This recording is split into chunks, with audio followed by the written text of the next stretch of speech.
So, anong oras ba dito? Alas 4 ng hapon. Dito sa kinaroroonan na.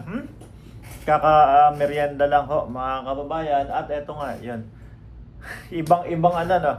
Ibang looks, ibang area. Nandito kasi ako dun sa supplement shop, no? Kung saan bumibili ng mga whey protein, ng mga pre-workouts, ng mga BCAA, ng mga creatine, yung mga customers namin dito sa BIP Fitness Club. BIP Fitness Club Cayman. Ngayon mga kababayan, bibigyan ko lang ng reaksyon. Etong isa sa kinatatakutan, mga bossing, nung kampo ni Inday Sara Duterte.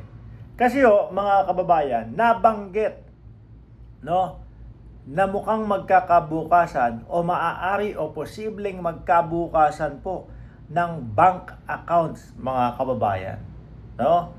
Pag natuloy at umangat talaga yung impeachment kay Sara Duterte papunta ng Senado at yung Senado maging impeachment court, at yun na nga po, magkakabukasan ng bank accounts na napakatagal na ho, mga boss chief amo sir, napakatagal na ang talagang pinaglalaban ng dating Pangulong Duterte na wag mabuksan. Bakit nga ba, ano? May kinatatakutan ba? Or natatakot ba na malaman mabuko na yung palang sinasabi ng dating senador na si Antonio Trillanes ay totoo ho, mga kababayan? Ay, biruin mo, ilang years na ha. At talagang kung maalala nyo ho, ang dating presidente nung naimbitahan sa Kongreso, talagang siguro kahit makapagsuntukan, kahit ganung katanda na siya talagang hindi niya hahayaan na mapirmahan yung waiver para buksan ho yung bank account na yon. Biruin nyo ho yun, mga boss chief amo sir. Ngayon, syempre, ang mga kababayan natin magtataka, kung wala naman problema at kung wala naman talagang mali dyan o illegal, at kung hindi naman talaga totoo yung sinasabi ni Trillanes na may mga pumapasok na kaperahan galing kay Sami Uy, yung sinasabi di umano na Lord ng mga ipinagbabawal na gamot, bakit sobra naman na depensahan at ayaw ipakita? Di ba? Ngayon, mga kababayan,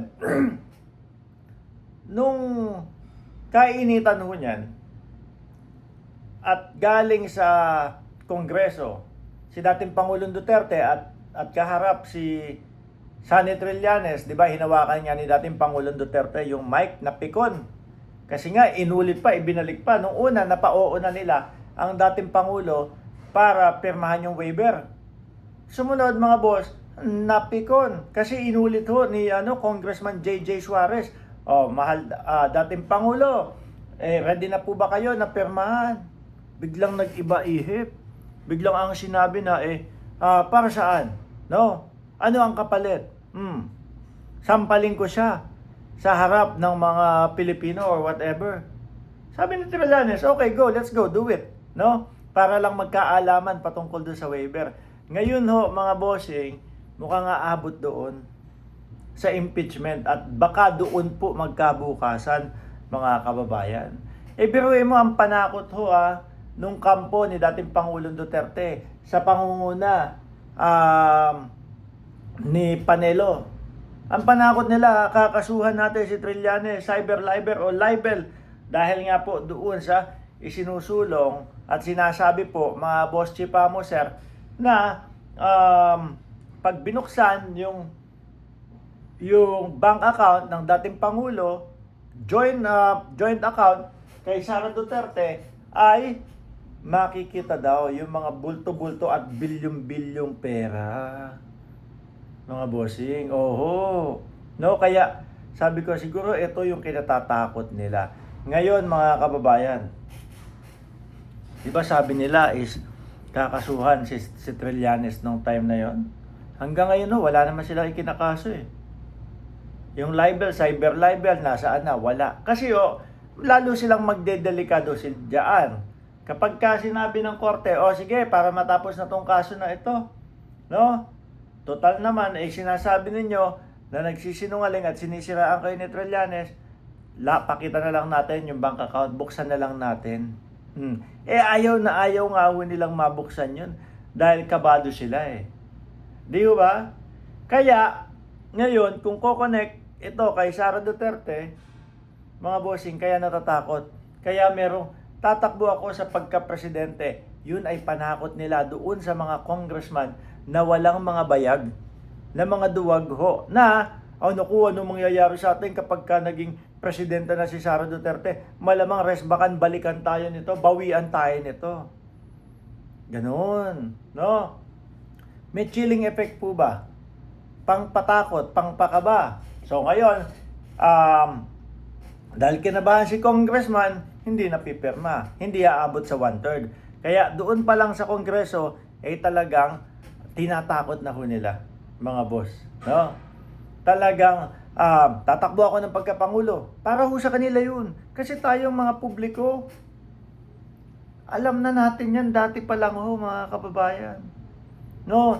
At ako, naniniwala ako, para din yan sa impeachment ni Sara Duterte. Kasi nga, kagaya ng sinasabi ko, makailang beses na. Yan yung gagawin o gagamitin nilang dahilan para sabihin sa mamamayang Pilipino, tingnan nyo, kaya nila ako kinasuhan, kaya umuusad yung kaso sa NBI, kaya nila ako ini-impeach. Kasi ako ang number 1 na kalaban nila sa pagka-presidente sa 2028. Diyos ko, naknanto ako. Kahit pagkarami-rami ho ng ebidensya, mga kababayan, yun at yun ang papaulitin nila sa madlang people. Yun at yun ang sasabihin nila na pinupolitika sila, kaya tinatambakan siya ng impeachment dahil natatakot, dahil siya yung number 1 na presidential candidate sa 2028. Di ba? Ayan, basa na natin. Actually, wala naman nagulat doon. Nagulat lang tayo kasi nakaitim siya. Akala natin mag-a-announce ng may namatay. Hindi, meron naman talaga. Ayan, pero condolence doon sa kapatid ng dating Pangulong Duterte, mga bossing. Okay? So, siguro, yung mga vlogs natin, nitong mga darating na mga araw, ganito lang po muna, kung saan-saan nyo ako makikita. And minsan, siguro, ang gagawin ko ay ililibot ko kayo. No? Ililibot ko kayo sa gym. Actually, ayun na gym. Doon sa dulo, ayun. Diba? Hanggang doon sa dulo yan. Pero sa ngayon, magpapaalam muna ako, mga bossing. God bless sa ating lahat. Patuloy lang tayong sumuporta sa gobyerno ng Pilipinas at kay Pangulong Bongbong Marcos.